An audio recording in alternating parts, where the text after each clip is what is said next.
I'm going to do a little ASMR deck tech for you. I promised MTG Rat Girl that I would go through one so she could edit together and put it up on her channel. So it's just going to be me talking through my deck, how I put it together, the choices and what I did with it, while trying to make some nice soft sounds for you to enjoy.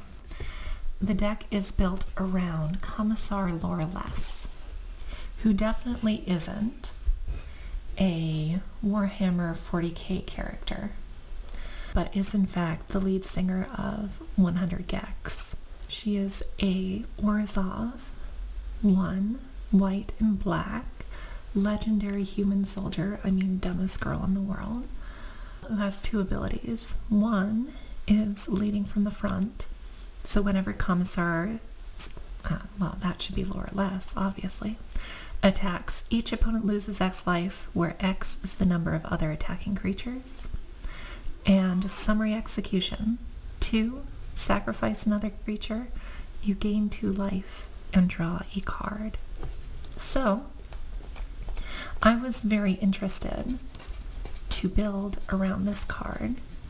When I first got the Warhammer Esper deck, way back when I first started playing Commander a few years ago, I had been playing for maybe a year by then, and I had always really enjoyed Orzhov in all kinds of different draft environments, which is mostly what I played before I got into Commander. I always really liked the idea of a sack deck, and a lot of the cards in those archetypes usually appealed to me. When I saw this card, it really appealed to me because it's got card draw in the command zone. Nothing busted, you have to invest quite a lot to get that. And then also really promotes you actually being aggressive.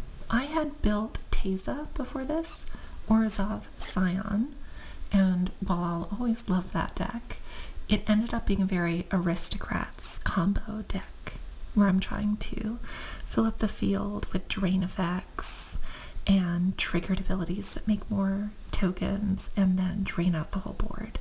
So it's not really a deck that incentivizes being aggressive or interacting with other people.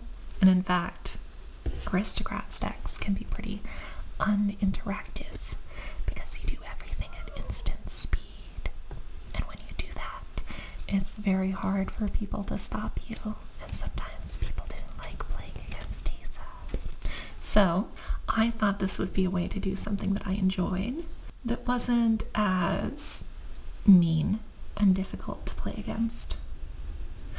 I basically built the deck to be a very token based deck, and as I built it and evolved it, I added a lot more graveyard effects and recursion effects, which I'll kind of walk you through.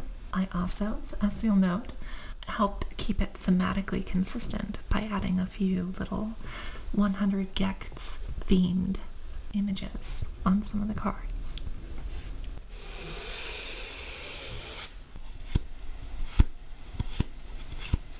So the base of the deck is a whole bunch of different creatures and enchantments and a few instants and sorceries that create tokens that Loreless can turn into cards, and often attached to a permanent that you can recur.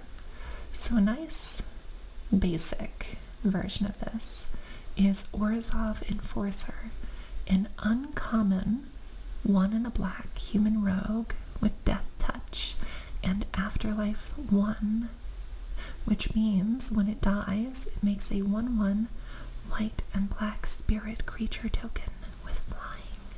And this is always overperformed. I don't play in super high power metas with my friend group, so just a death toucher early in game is very, very nice because it stops people from swinging at you. It can trade with even very large creatures, and then it gets you a body, and you don't mind trading with it even very early because it can come back. Similarly, Resolute Reinforcements is in the deck, and it's a 1 and a white flash human soldier that makes a 1/1 white soldier creature when it enters the battlefield. So just like the other, you can sack it and bring it back. The flash is nice also, because then you can have a chump block out of nowhere, which can be pretty useful in a lot of situations. Although not as much as I might hope, because not enough of the rest of the deck works at instant speed. So you're often tapping out unless you're keeping up 2 mana for Laureless. So the mana cost is kind of nice there. There is also Ministrant of Obligations, another uncommon that tends to overperform. It makes 2 evasive bodies every time it dies, which hopefully is over and over again. A lot like that last one is Sanguine Evangelist, who's a vampire cleric 2/1 with Battle Cry, and when it enters or dies, it makes a 1/1 bat creature token with flying. She's a lot like Obligant. I have mispronounced this before. No, it's Ministrant. I have combined the 2 words into a word that doesn't exist. It also does very well. It's 2 bodies every time you recur it. Evasive ones, which is nice. The fact that it also has an Anthem effect is a nice upside as well, although it generally won't survive the combat, which isn't really a problem for us. Promise of Boon Ray is another weird uncommon I get to play in this deck, and well, I suppose much weirder than any of the others. It makes 4 spirits, weirdly colorless, non-evasive spirits. Have to remember that. Whenever you have a creature that dies, you can sacrifice it. It doesn't directly enable Laura to draw cards, but you're killing so many other things, and it produces so many bodies, and if you can start recurring it, it actually becomes very powerful and tends to make a lot of guys, which is something we like in this deck. Handworm Militia Captain is a human soldier for 2, who's only a 2/2, and she's another card that I could consider cutting. She's not, as you look at her, super powerful, but she tends to do very well in a combat-focused meta. Her backside is West Vale Cult Leader, and she has power and toughness equal to the number of creatures you control. And at the beginning of your end step, you get to make a white-black human cleric creature token. A weird one that I don't actually have specifically in my tokens. She's nice because if you're behind on board, she makes you something to sack every turn, to draw cards and find an answer. And if you're ahead on board, you can freely swing in with all your dorks while keeping up a very large blocker, which is nice.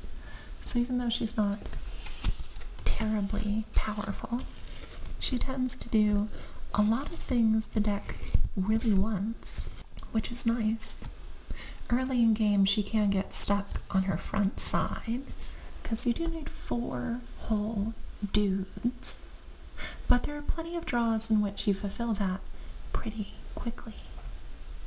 Up next, we have Dread Horde Invasion, which is another bad card that I generally do not recommend.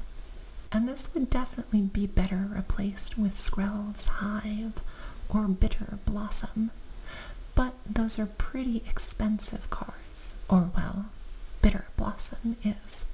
Skrell's Hive I've had in this deck before, but it's been moved to my Phyrexian deck. It's still nice though, because you do amass every turn. Amassing is not the most powerful mechanic they've ever printed. You make a zombie army token that's 0/0 if you don't have one, and then put a +1/+1 counter on it. If you do have one, you just put a +1/+1 counter on it. So slowly making a slightly larger zombie army every turn and losing 1 life isn't very good. But making a body every turn that Loreless can turn into a card is not that bad, especially early in game. Skurstag High Priest is yet another janky rare that I get to play in this deck and have overperform a lot of the time. Whenever something dies, which happens every once in a while for us, you can tap him and 2 other untapped creatures make a 5/5 flying demon token, which is pretty nice.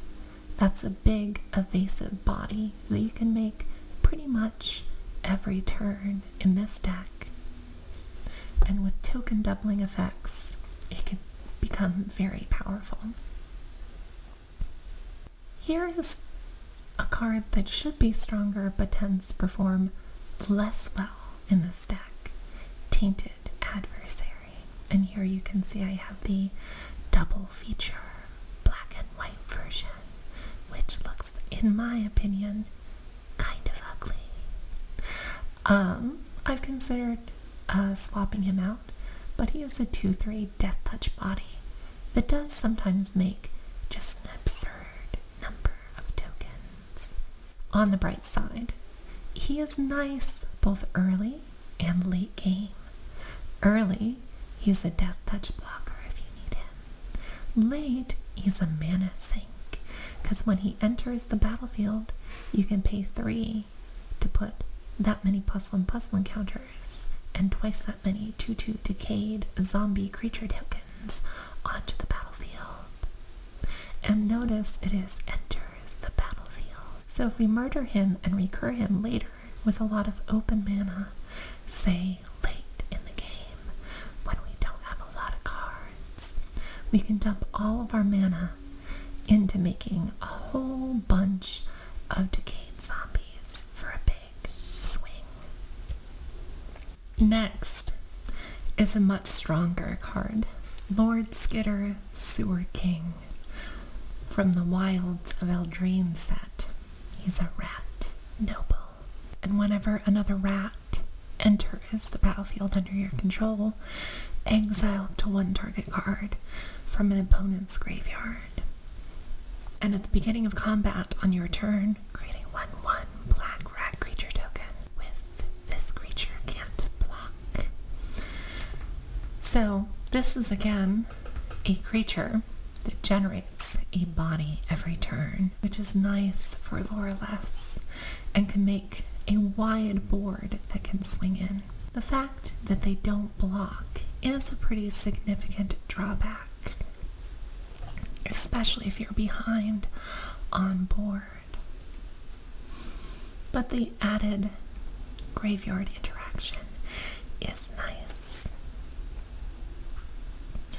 Another very strong card in this deck specifically is Inquisitorial Rosette, which is a 2-mana equipment with equip 3. It's a rosary dedicated to Dylan Brady. So whenever the equipped creature attacks, you create a 2/2 Astartes Warrior creature token with vigilance that's attacking. I'm so sorry for my Space Marines in Magic the Gathering. And then attacking creatures gain menace. That line is actually really good. So not only does this generate a body every turn, which, as we've discussed, is awful nice in this deck, it also gives the board evasion.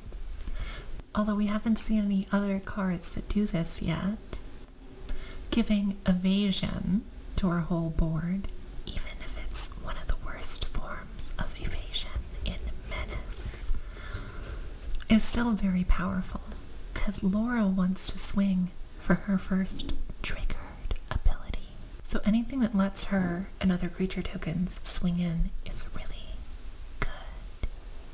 Especially when you're giving evasion to so many creatures at once, the odds of them being able to block enough of them go down. This card is in the deck because it was from the original Precon, and I like the stickers that I put on it. It's Zephyrum, a 3 and 1 white 3/3 flying vigilant human warrior, which is just fine as stats go. But it also has Miracle and Squad, and if it is the first card you draw in the turn thanks to Miracle, which you'll never get because it's Miracle, and we have 0 top deck manipulation, you can cast it for only 2, which would be really good if I ever got to do it. Ever. Which combines nicely with Squad, which allows you to pay 2 to get a token copy of it. And it functions exactly like multi-kicker, because it is. You can pay it as many times as you want and get that many tokens, which theoretically is really good. I often don't have this one work out anywhere near as well, because the main mana cost is kind of high, and Squad doesn't work when you recur her, and she's also 4 mana, which is very difficult to recur for reasons we'll see later. She remains in the deck, however, because they're evasive, vigilant. Like, look at that. It's Dylan Brady as a Sister of Battle. Who doesn't love that? Next, we have another nasty bit of imagery that the boys at Wizards of the Coast invented for their children's card game. A bunch of vampire conquistadors marching into battle. That sucks, guys. But thankfully, that's not what this card is. It's some dude leading a bunch of Gex from Gex 64 into battle, which I think is much better. The card is white, white, and X, and when it enters, you make X 1/1 white vampire creature tokens with lifelink. The fact that it enters, sadly, isn't that important in our deck, because while we can recur it, X, when it's recurred, will always be 0. So, one thing it can do when we recur it, however, is at the beginning of our upkeep, if our devotion to white and black is 7 or greater, we get to create a 4/3 white and black vampire demon token with flying, which is another large, evasive body, which is pretty nice, although sometimes we struggle to get our devotion that high. Up next, we have a similar card. It's Defenders of Humanity, with Laura Less and Dylan Brady, the titular defenders. And when it enters, you make X 2/2. I'm so sorry again. Space Marines. With the mana cost being 1, 2, and X, you can wind up getting quite a few bodies. And at 2 power, that does add up fairly quickly. It also has an ability that sees a little bit of use, where you can pay the same price and exile it if it's on field to make another set, but only if you control no creatures on your turn, which isn't too bad. If you get board wiped, for example, it helps you quickly rebuild. And the fact that it can be recurred isn't irrelevant. It doesn't happen often, but every once in a while, somebody will austere command or something similar, and everything will go to your graveyard, and you'll be able to recur this and then get a board. There are also a few instant and sorcery effects that make some bodies. Those are really preferable because we prefer things we can recur, and we can't do that with instants and sorceries in this deck. But Call of the Coppercoats is simply too strong to not play. You can pay 3 and then strive it up to 2 more times for 1 and a white to create X11 soldiers, where X is the number of each opponent that you target. Striving this for its full cost can produce an enormous number of tokens, which is the kind of explosive play that's really nice in a mid-range meta. There is also Battle Screech, which is another exceptional uncommon token card that I could see cutting, except she says, woo, that's the Battle Screech that the commander makes from the music video where she goes, woo. So, I'm not going to be cutting it. It's also very powerful because for 4 mana you make 2 evasive bodies, but then you can tap 3 creatures, including those 2 birds, to cast it from your graveyard, netting you 4 bodies. It can also be very strong to leave it in your graveyard to flash back later. There is also Amiria's Call, which for 7 mana, making 2 flying 4/4s, is not the most amazing thing, but it does give your board indestructible. And it is a bolt land on the back side, allowing you to play it as a plains for only 3 mana. So it's kind of free if you think about it.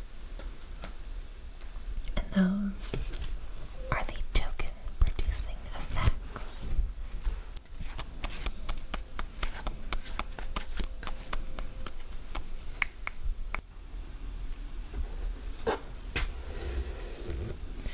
Next up, we're going to look at different Lord and token doubling effects that we're playing in this deck.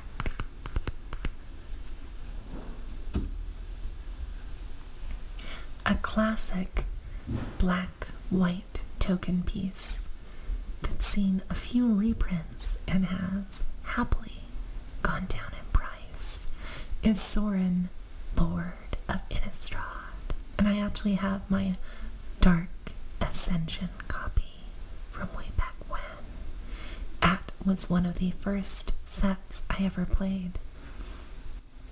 Sorin is 2, a white and a black, for a 3 loyalty planeswalker with +1 to put a vampire creature token with lifelink on the field, but much more importantly, -2 to make an emblem that gives your creatures +1/+0, which is really nice. You can also ult him, which you won't do, because ticking him up repeatedly is a bad idea and isn't worth that big paragraph. I promise. We don't even need to read it. Most of the time you'll play him, -2 him, and then he'll eat an attack for you, which is still very good. And if somebody doesn't respect him, you get to +1 and then -2 him and get even more Anthem. And that's the only thing you should ever do with him. Next is Laura Less, the head of the Honor Guard. For Laura Less, shh, don't worry about it. She is a 2/2 with other creatures you control get +1/+1 and squad 2 for 3 and a white. This is a very powerful mana sink, especially if you have any effects that double tokens. Like the Zephyrim, it's a little hard to get there, but even kicking it for 1 is still very good. There's also the absolute banger, the classic, the Intangible. Giving your board +1/+1 and vigilance is very powerful, especially in multiplayer, where being able to freely swing without opening yourself up to counterattacks can really help you in a lot of games. It's also incredibly cheap, and unless it gets exiled, you can recur it. Another famous singer makes an appearance in this deck, Duskmourn, the bad guy. For 5 and 2 white, you can get a 4/7 with vigilance that gives your creatures +2/+2, and your opponent's creatures -2/-2. This was drawn for me by my friend Rain, and I very much appreciate the art and how it fits on theme. Similarly, we have Moonshaker Cavalry, who is a full 8 mana, but gives us a Craterhoof-like effect, giving our creatures +X/+X, where X is the number of creatures we control, and flying. Both Duskmourn and Moonshaker Cavalry are great ways to close out a game if you have a board, which can be important in a lot of games of Commander. They have to end, folks. You have to have a way to end the game. Next, we have a set of token doubling effects, which work similarly to anthems in gameplay and pacing. They help you go over the top and close out. Rabble rousing is actually a very strong one. It's not very expensive, and you can get one pretty easily, but I find the effect is very powerful. For 4 and white, you can hide away 5 and pick the most expensive card available. Hopefully something like Duskmourn or Moonshaker Cavalry. That'd be pretty cool. And then, whenever you attack with 1 or more creatures, you make that many 1/1 green and white citizen creature tokens. And then if you control 10 or more, you get to play the hideaway card for free right there, right then, which is pretty incredible. It's not very hard in this deck to attack with 5 dudes, so you often get to play that card, swing, and immediately get the hideaway payoff. This card is very good, and it damn well ought to be with how expensive it is, but I pulled one in my All Will Be One pre-release. Isn't he gorgeous? I love Duskmourn and all of her cool teeth guys from that set. If 1 or more tokens will be created, do twice that many instead. You can also pay 1 and 2 Phyrexian and sacrifice 2 other dudes, which we don't mind doing, to put an indestructible counter on it, which is very powerful. This is a great altar made by Doodles by Cass. You can find her on Etsy and Instagram and a couple of other places, and commission your own cool little proxies.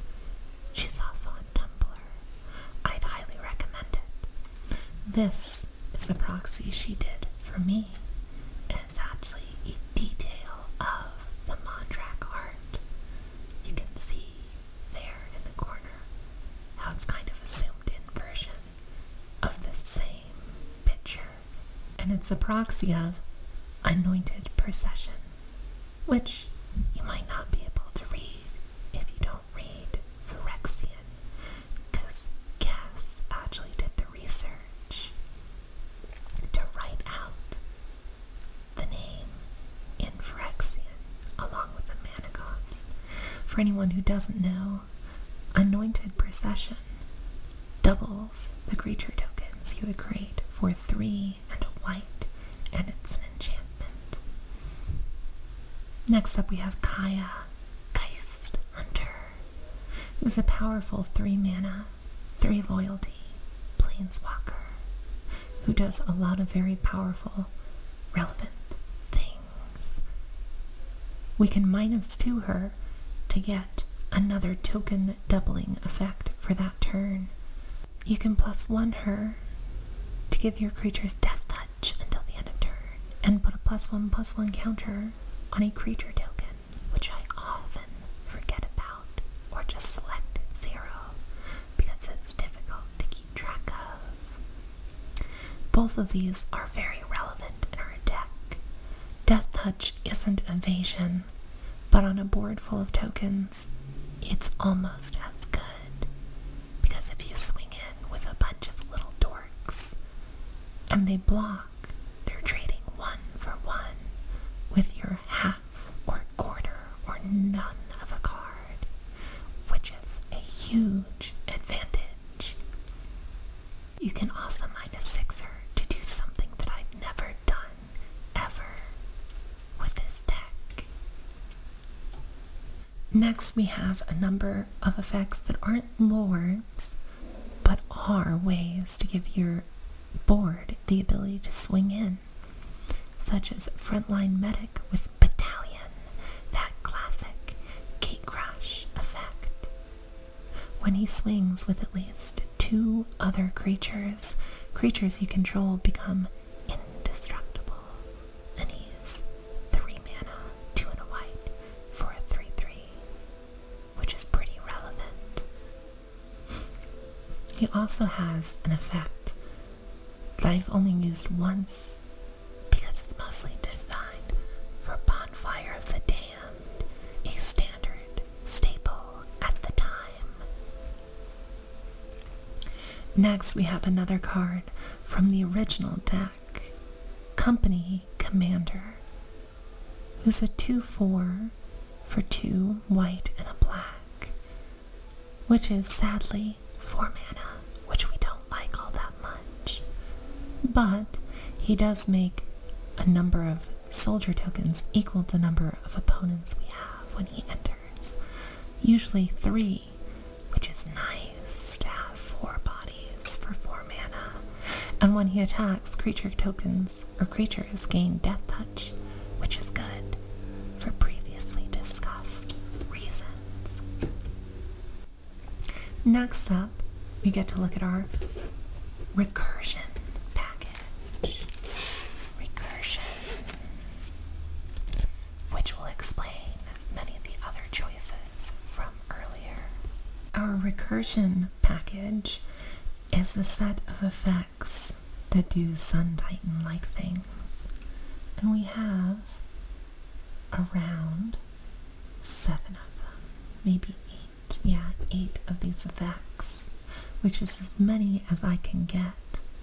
As you build your commander decks, you might consider trying to make sure you have roughly 10 or so of each important thing your deck needs to do, because then you'll more reliably draw it during your games.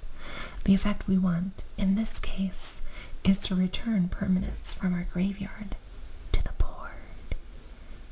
Sun Titan is a classic way to do this. Whenever he enters or attacks, we return a permanent mana value 3 or less from the graveyard to the battlefield, which combines very well with many of the effects we've seen so far, allowing us to return bodies that produce more bodies for more sacrifice or more big swings. It also lets our deck survive board wipes and interaction much more reliably. Like Sun Titan, we have Redemption Choir, which isn't a bunch of conquistador vampires at all, but actually some cool bros with a bunch of monster they want to share. And it, very much like Sun Titan, brings something back when it enters or attacks, with the caveat that you have to control 3 creatures with different powers, which which is incredibly easy given that Laura has 2, Choir has 3, and very often your tokens have 1. We also have Carmen, who's much slower but fits very well in the deck. She gains a +1/+1 counter every time a player sacrifices a permanent. And then when she attacks, we can return a permanent card with mana value less than or equal to her power. Carmen is one of the few ways in the deck that we can return permanents with more than 3 CMC. And if she's allowed to grow and swing, we can return very large things from our graveyard. I've considered putting Carmen in the command zone before of this deck, since it would make the recursion element much more consistent. But she doesn't provide card draw, and she isn't a sack outlet, which means we would want to cut many of the recursion effects and add many more sacrifice outlets, which tend not to be very good cards in my experience, and would probably also incentivize a very different deck.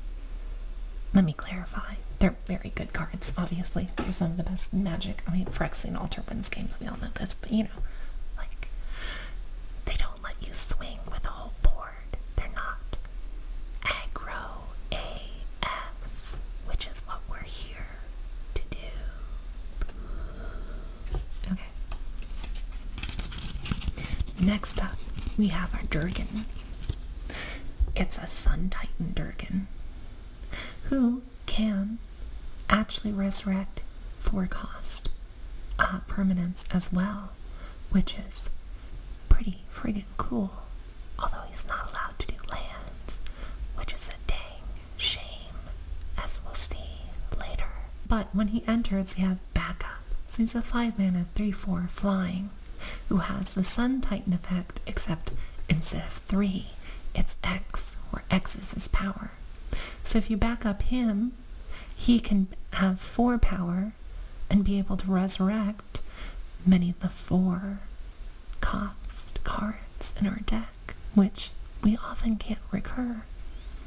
Or you can put a +1/+1 counter on something else to recur right away, sometimes allowing you to recur very big things if you have very big guys. Worth noting as well, both of these cards can benefit from the Lord and Pump effects in our deck. Zoraline, Cosmos Scholar, is here because she too is a Sun Titan effect, although hers is one of the worst. But look at her. She's so cute. How can you not love her? She's a 3/3 flying vigilant body, which is good for the same reasons we've been talking about.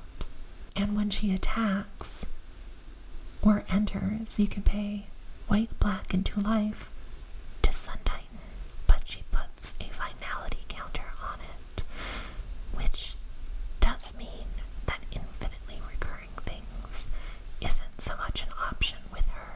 But if there's something that you don't mind getting out and losing, including getting it off of getting her from a Sun Titan effect because she's 3, it's often just value. It's rare that you'll have so few things in your graveyard that you don't mind permanently losing 1. Next we have Court of Ardenvale, which is a 2 white enchantment that gives you the Monarch when it enters the battlefield, which is great because the Monarch is card advantage, but much more importantly, it encourages people to attack, which sometimes in this game people don't like to do, because some people treat attacking other people like a terrible crime, like spitting on your nephew, which is weird to me since we're playing the game about punching each other until we're all dead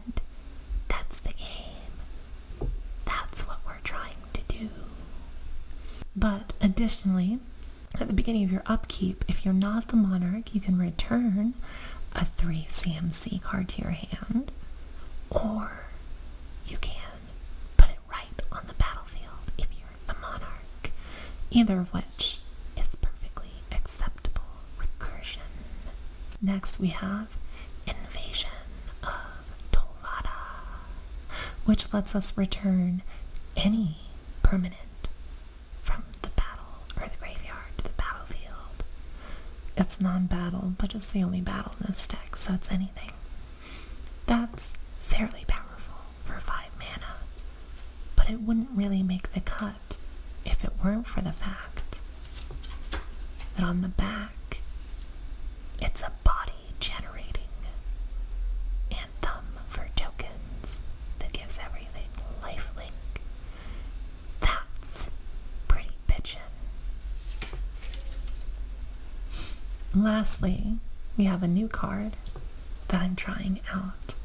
It was originally pretty freaking expensive, and I thought to myself, that's not quite what I want to be doing in this deck anyway, especially at that price. But given that it went way down with the new commander deck that I picked up, I thought I'd try it out. I'll let you know if it's any good. It might not be.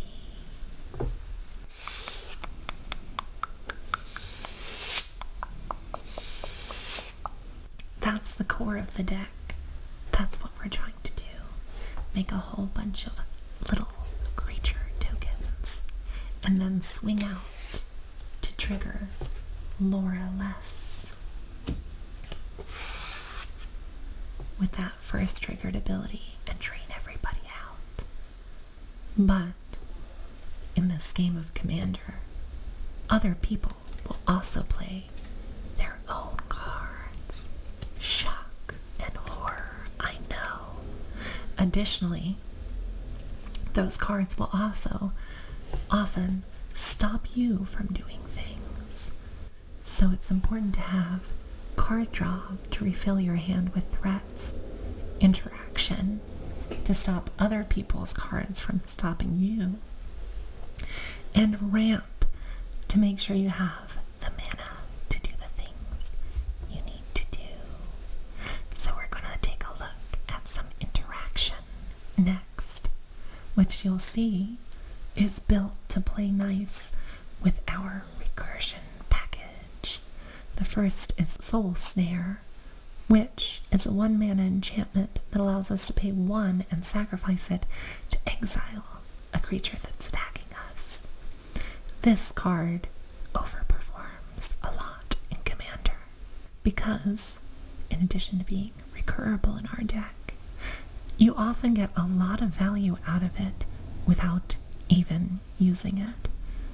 I have had people not swing into my board while I'm 100% tapped out because they just aren't quite sure if maybe I'll be able to use this and exile their dude, which is wild to me. That's so much free value. Next up is Seal of Cleansing, which is an even more powerful effect along similar lines because you don't even need to hold up mana to use it, and it doesn't have to be attacking you. It is specifically, however, artifacts and enchantments, but that includes a lot of important threats in Commander, and it can be recurred. Similarly, we have Cathar Commando, who is a 3/1 body at base, which is nice. We like swinging here. It can pretend to be a Seal of Cleansing by paying 1 and sacrificing itself, which is, like Soul Snare, a significant restriction. But it's still very nice to have. I've only recently added this one to my deck, so I'm not 100% sure how I'll feel about it, but I feel like it's an important part of rounding out the interaction package. Speaking of which, here's an include you might think is a little strange in interaction. I want to encourage you to think about effects that protect your dudes as interaction. In my book, this is a really cool negate that you get to use multiple times because you can recur it. If you're not saving your negate for board wipes while you're ahead, I think you're misplaying the card.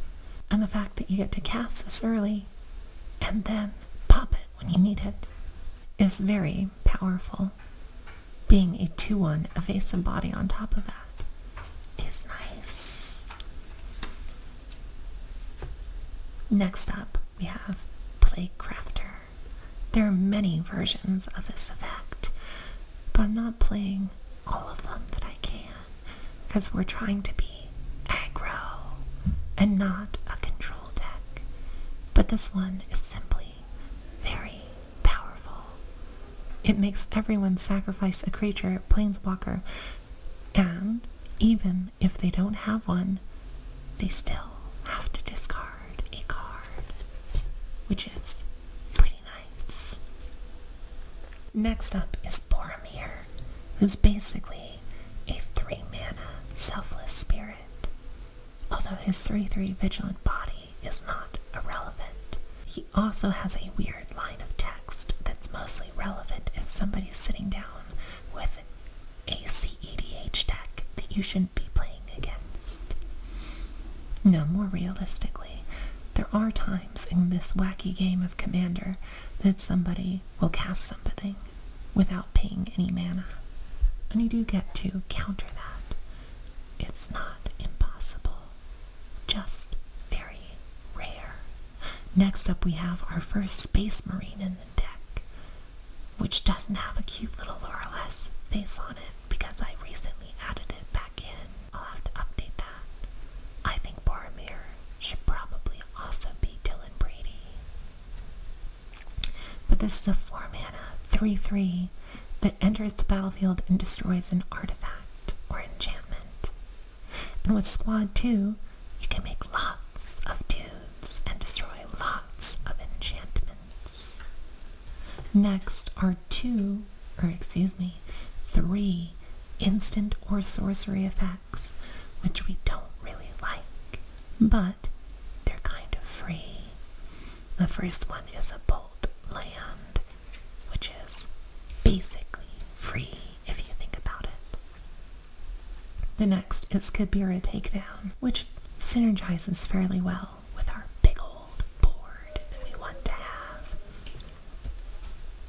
And last is Hour of Reckoning, which can be a one-sided board wipe. It's a 7-mana 4 white sorcery that destroys all non-token creatures, but we can convoke it to make it very, very cheap. I also have 2 drain effects that I've thought about cutting. They don't really fit in any of these spots, but when I thought about cutting them, Elas Ilkor and Cruel Celebrant, it occurred to me that I didn't want to, because in many situations, if you have a large board and you play one of these, you will keep your opponent from board wiping, because the board wipe would lose them the game, which is great, because then the board wipe doesn't happen, and the game of Commander ends. They're kind of like a negate if you think about it. They're not, but that's okay. Elias is a particularly strong one because he gains us a life every time something enters, with an effect like rabble rousing that can be a lot of life, which is not irrelevant in a mid-range meta. And that's our interaction package. We're very light on creature removal, but I don't feel that that's a big issue. There are sometimes creatures that mess with our game plan for sure, and those are tough games. But it's often enchantments and various effects. They're having the most egregious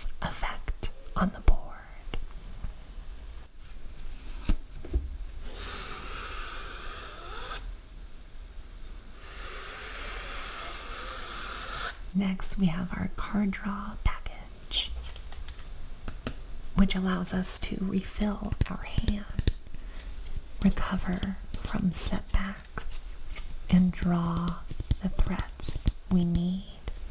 The first is a perfectly balanced uncommon that they printed back in, was it Mirrodin? Or was it like Dark Steel? It was one of those sets. And it just gives the little creature +1 or -1. And when it dies, you draw 2 cards. It costs 1, and you can equip it for 1. That's not totally effing broken, huh? Psst, it is. We aren't doing anything truly absurd with this. There are decks that can chew through many tokens each turn and produce an enormous amount of value. Our deck tends to play it moderately fairly, which is to say, still very broken. We'll sometimes kill tokens with this to draw cards, but nearly as often I end up equipping it to my favorite threat on the board, guaranteeing some replacement cards when it goes away. We also have Idol of Oblivion, a staple of every token deck. You tap it to draw a card as long as you've created a token. It tends to get people less angry than Skull Clamp, which is fair. And it ends up drawing you almost as many cards in a lot of games. Next, we have Spirited Companion. This is a very cute proxy that, again, doodles by Cass made for me. Well, actually, I think she just made this in general, and then I got one from her, but whatever. It's just a 1/1 enchantment creature that ETBs to draw a card, which is perfectly fine as recurable card draw. Next, we have a nice package of 3 mana dudes that draw a card, which is nice because they're recurable with our Sun Titan effect. The first is Mentor for me, one of the weaker options because you do have to pay 1 to draw the card, but it's still very good, and you can trigger it as many times as you want. Rarely, this is very, very good, and actually better than the other versions we are about to see. For example, if you have Rabble Rousing and haven't cast any spells this turn, you can basically refill your hand by tapping out, which is real good. Rumor Gatherer is usually a slightly better card, although in some situations it doesn't even get you card advantage. She says that whenever another creature enters the battlefield, you scry 1, and if it's the second time, you draw instead. Whenever you make 2 dudes in a turn, she says, scry 1, draw 1, which is very nice. And since this deck can consistently make 2 guys, you can get a lot of scry 1, draw 1, which is very powerful. It's also worth noting that if you make a very large number of creatures, more than 2, 3, or 6, or 9 even, she actually is very powerful, because that means you get that many extra scries. She keeps going, which allows you to dig for a game-ending threat to finish things off. Welcoming Vampire is the most consistent and by far the most powerful of these 3. She just lets you draw a card each turn. If you have a creature with power 2 or less, enter, but only once each turn. We aren't often able to proc this on other people's turns, although we do have things like Resolute Reinforcements or Afterlife effects triggering on other people's combats that can take advantage of it. But even played fairly, only drawing on your turn, draw 1 each turn on a 2/3 evasive body is just Next, we have Wedding Announcement, which is a 3-mana enchantment that on your end step puts an invitation counter on itself. And if you attacked with 2 or more creatures, you get to draw a card. Otherwise, you make a dork. This is very nice, because if you don't have sack fodder for Laura Less, you get some, which you can turn into cards. And if you do have sack fodder, you can swing in and get a card. It's win-win. When it finally flips, it turns into an anthem, which our deck also likes. Next is the obviously very powerful Black Market Connections. On your pre-combat main phase, you can get a token, a card, and a 3/2 for 6 life. You can also go a la carte and only take what you need. This is very good in this deck. Most importantly, it's card advantage, but it's also recurable at 3 mana. Provides ramp if you need it, and creates dudes for your board. All of these are relevant effects to help with our game plan. Hope you're having a relaxing night. I hope you're remembering to take some nice, deep breaths. Finally, we have ramp as our other major package in this deck. Orzhov often struggles with ramp.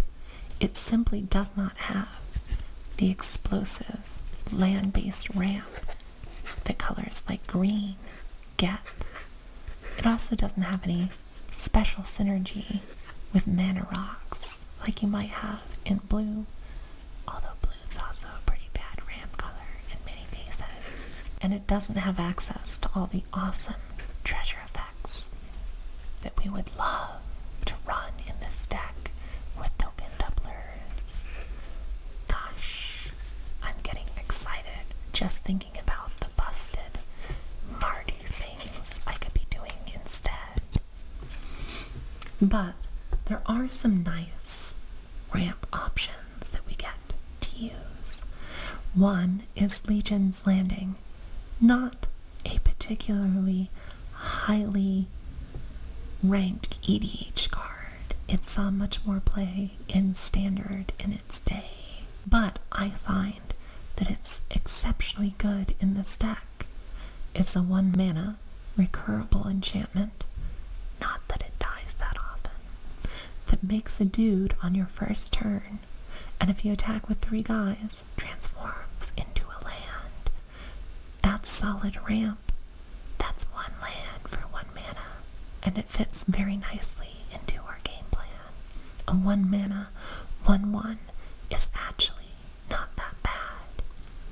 It's not uncommon that we can play this into a body that makes 2 guys and then swing for 3.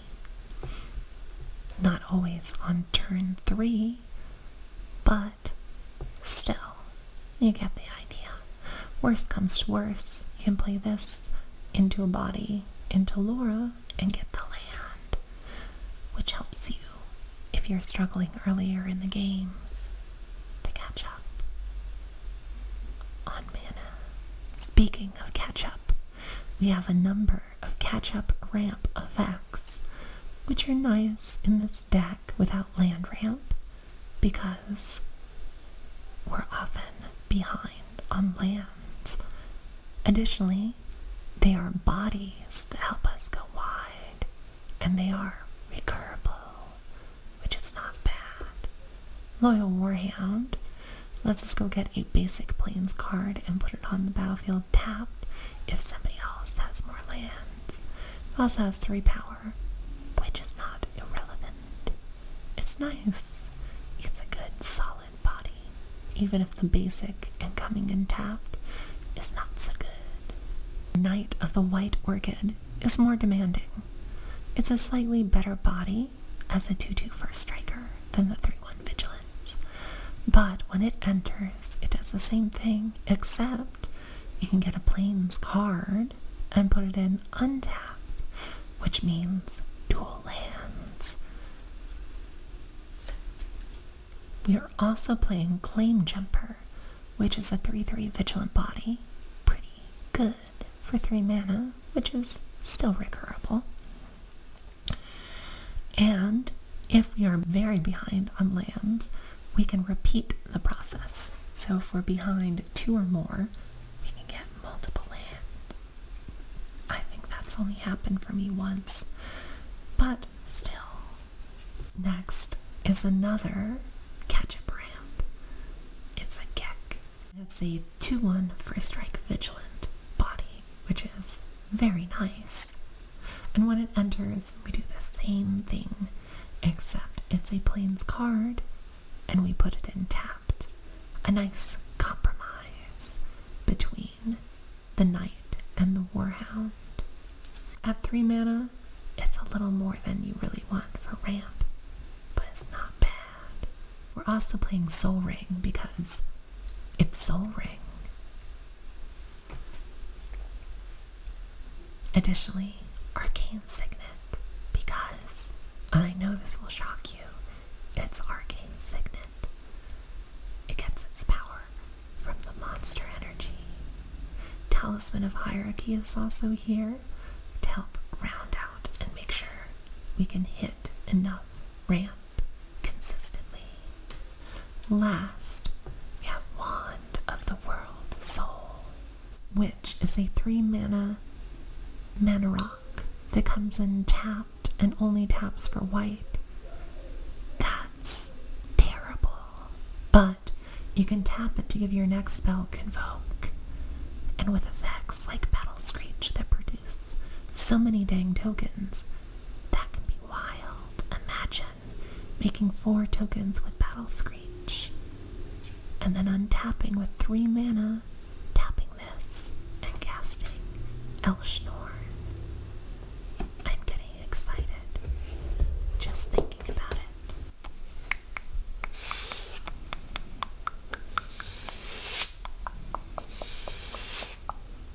Next, we have our lands, which we have to play because the game works that way. Up first, I have some utility lands that we're playing in this deck. I tend not to fill out all the utility land slots that I can in my decks. I have a few too many, and they're just a little bit too expensive. But War Room is very good with a 2-color commander that needs card draw. So you can pay 3 and tap it and pay life equal to number of colors in your commander's color identity to draw a card. That's not the best rate, but on a free untapped land, that's pretty dang good. I've thought about Castle Lochthwain and haven't included it because Castle is like $5. But find me on Cardsphere and send me one if you've got one. Windbreast Heights is one of the better utility lands in this deck, and it's dirt cheap. When it enters tapped, which sucks. But you get to hide away 4, and then you can pay 1 and tap it to cast the hidden away card for free. But only if you've attacked with 3 or more creatures, which we do all the friggin' time. Next would be my Minas Tirith, if I had any. But that card's also like $5. You should send me one on Cardsphere so I can play it. Next is Vault of the Archangel, which is a colorless untapped land, which is pretty mid. But you can pay 2 white and a black to tap it to give all your dudes Death Touch and Lifelink. It's not amazing. You definitely don't need it for the deck. But in some situations, it's very, very strong. Like if you're racing in the last heads-up part of a match. We also have Pachuca Bog, which is a march marginal graveyard hate piece that we're running. It's not terribly important, but it's good to have such things in case somebody's going real crazy with the graveyard. We don't have any ability to search for it out of the deck, so the value is very low. Again, you could cut it. Castle Ardent Veil is a card that looks like it would be very good in our deck. It comes in untapped if we have a plane, which we often do, and we can pay 4 and tap it to make a 1/1 white human creature token. We love tokens, don't we? It's really expensive though. That's 5 mana. You're usually losing the game if you're doing that. Similarly, Baradur with the cool full art enters untapped if you have a legendary creature, which in Commander happens sometimes.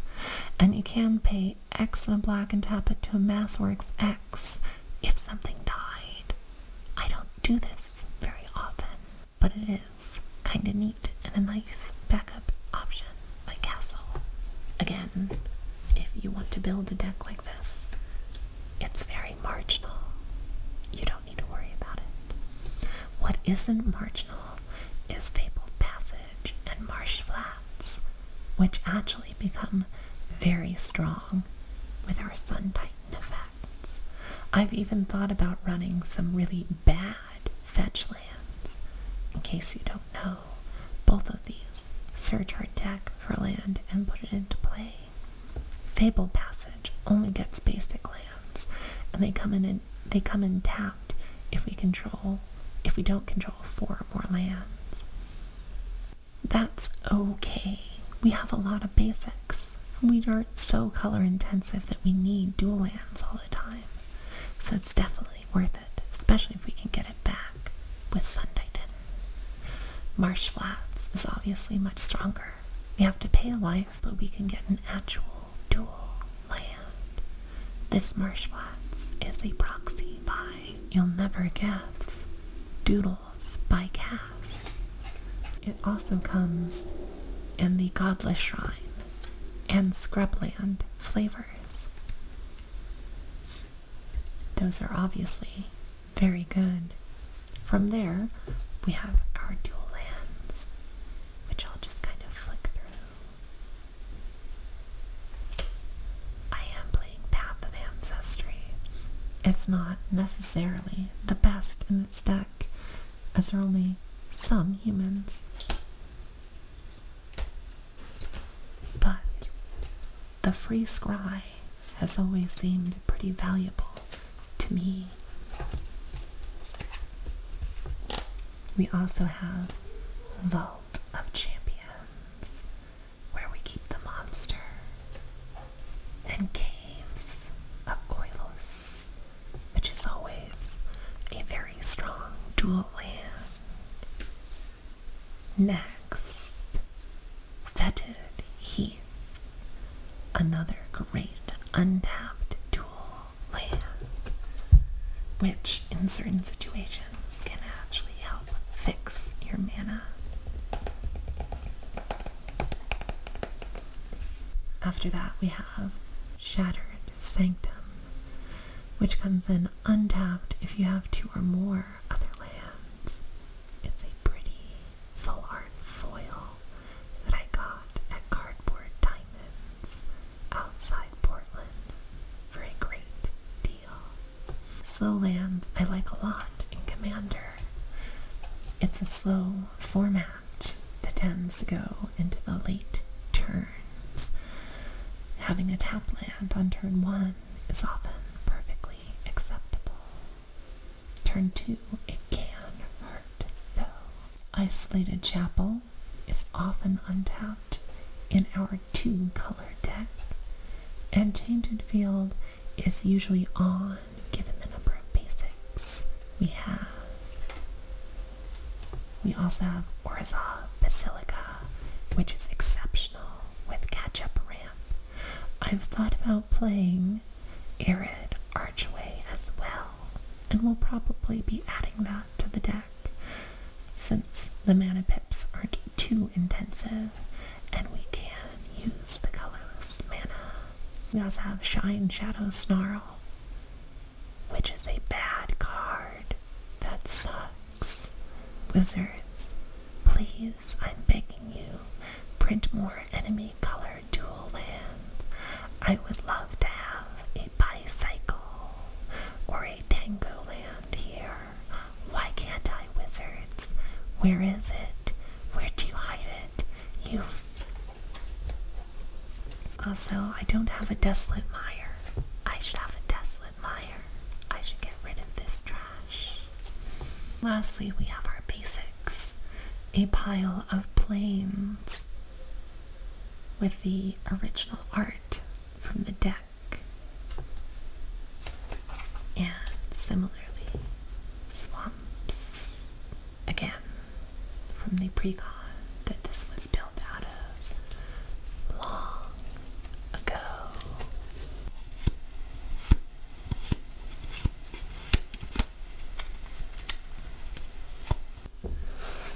And that's the deck. It tends to play very aggressively. It makes tokens. It swings. It lets me sacrifice my dudes for value, which I like very much. It tends to play nicely at any pickup game I might join. It's strong, but it doesn't combo. It wins games, but generally in an on-board, combat-focused way that people feel pretty good about. It's got some interaction to stop other people and not just roll over and lose, but not a bunch of board wipes or oppressive loops that keep them from doing their own thing. It's the kind of deck that I would recommend for a starting player. It's something that lets you play a nice, polite game with people you don't know. Plus, it has Laura Less in the command zone. How can you not like Laura Less, lead singer of 100 Gex? So the tokens in the deck, you've already seen Zephyrin. Here is our Astartes Warrior. I'm so sorry for my Space Marines, but as you can see, this one isn't a Space Marine at all. It's actually Laura Less. There's also this fun zombie army. I'm glad we got an alternative art for our zombie armies with MH3. The Bolas Eternal Zombies aren't my favorite. Here is the Honor Guard. Dylan Brady is also part of it, as you can tell. There's also a spirit. I have some flying spirits, but I like to keep this one here, either to represent one or the other if I only have one, or to specifically represent the colorless spirits without flying. Since she's a cat and she's walking on the ground because this is a catnips and cats token and she does really cute things. Sorry, that was probably impossible to hear. This is a spirit token by Cats and Cantrips, who you can find on Etsy and Instagram. Her things are really pretty. Again, look at this friggin' little guy. He's such a pretty little guy. He's a cute little 1/1 vampire. And he doesn't even look like a conquistador at all. He's just so cute little guy. Again, by Cats and Cantrips. This is the 4/3 demon vampire with flying. I would love a different version, but I haven't seen any cute ones, and I don't use them often enough to commission anyone for it. But that'd be cute, I think. There is also a pet.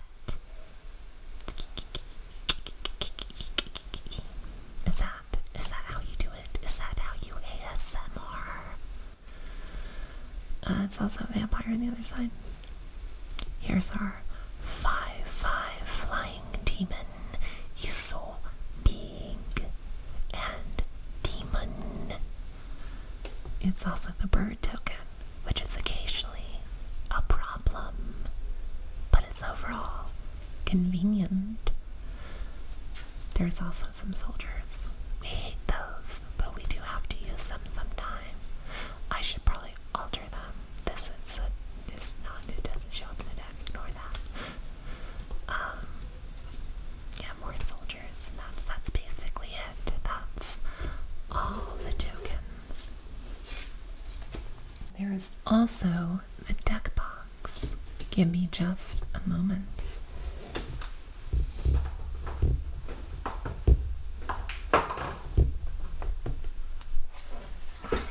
This is the deck box that I keep the cardboard in. So you can see it has Laura Less on the front going woo, like in the music video where she says woo.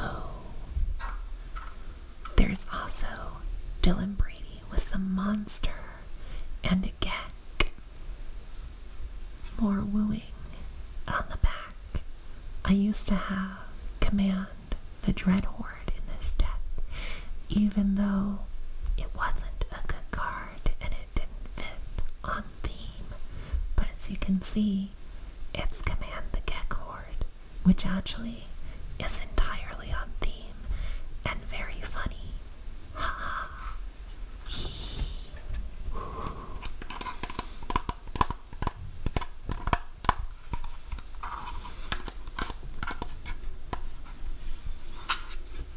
So I think I'm just going to talk for a little bit about my thoughts on the deck and make some noise. This deck I put together with these stickers on it because I really didn't like this particular IP for Universes Beyond, but I had picked it up because I needed a lot of the Esper staples and the land base. But I quickly found that a lot of the mechanics were really fun, and it became a home for those cards. I was able to alter them into something that made me happy and made me laugh instead of something that made me kind of frustrated and unhappy. And I think that's a great way to approach this game. Thinking about what in your deck makes you happy, what in a game of Magic makes you and your friends have a good time, and then build your deck around that. And don't let the cardboard that the weird boys at Wizards of the Coast have printed stop you from doing that. I've been seeing lots of posts about Sharpie cubes online, and I honestly think that's such a good friggin' idea. Commander is largely an unsanctioned format. Most of us will never, ever play one of these decks at a sanctioned event. So I think you should take stickers and Sharpies to your card. Did they print a card that has a weird stacks effect, like Mother of Machines, that does an awesome panharmonicon effect that you want to have? Hey, guess what? You have a Sharpie. I know you do. And if you don't, you can go get one. Just take it to the card. I know she's $50. Do it anyway. Mark out the Torpor Orb effect. You don't need it.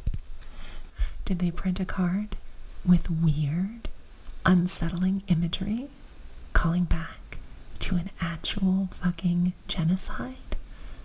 Well, maybe they didn't. Maybe it can be Gex instead. That's much better, I think. For the record, I would never actually take a Sharpie to my copy of Mother of Machines. She's too pretty. But what you can absolutely do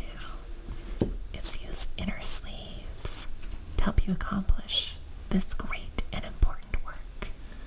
Most of the stickers on most of the cards in this deck that you've seen are actually on an inner sleeve and not on the card on the inside.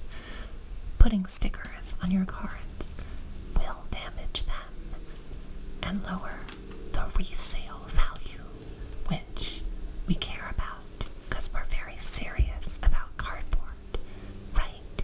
She says in an increasingly questioning and uncertain tone. Maybe you should take that Sharpie. Maybe you should have fun.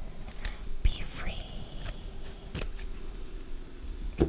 Additionally, if you're wondering how to make your very own stickers, you could go around to your local artists, your local comic book stores, your local artist fairs, and find some good stuff, but probably that won't provide the cohesion you want. And you could also just make your own. Go take copywritten imagery, print it onto sticker paper, and apply it to your cards. Personally, I use printable labels, shipping labels. There's probably a better solution, but these are nice because they're matte. They go right in your printer and they print right out. The quality ends up being imperfect, only about as good as your printer is able to produce. But at the size you're going for, that's almost always perfectly fine. And the fact that they are easy to mess up if they get wet isn't so relevant. After all, they're going to be in card sleeves. Because you're a demented human being who cares about cardboard, and you keep all your silly little pieces of cardboard in little plastic sleeves so that they maintain their resale value. Because you're deranged, just like me. This is what the printing labels look like. They're easy to print off, and then you just peel them back, cut them out, and stick them on your cardboard, right on there. Put that sticky residue right on the cardboard.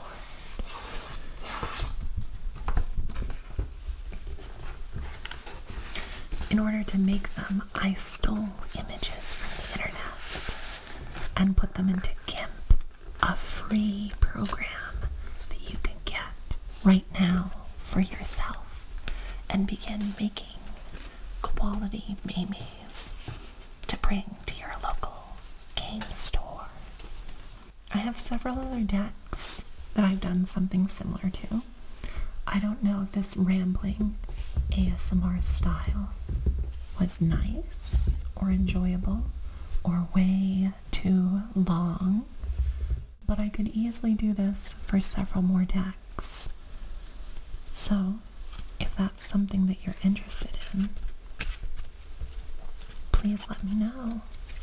I'd be happy to go over that for you and run you through other fun decks like the Bimbo deck and the Columbo from the TV show Columbo deck.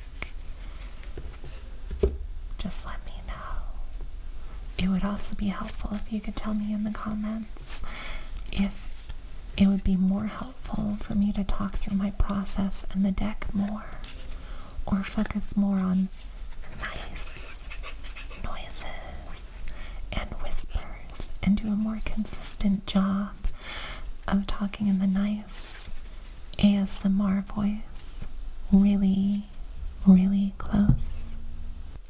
I'd be happy to make some changes for next time. Thank you very much for watching. I hope that it was fun and relaxing.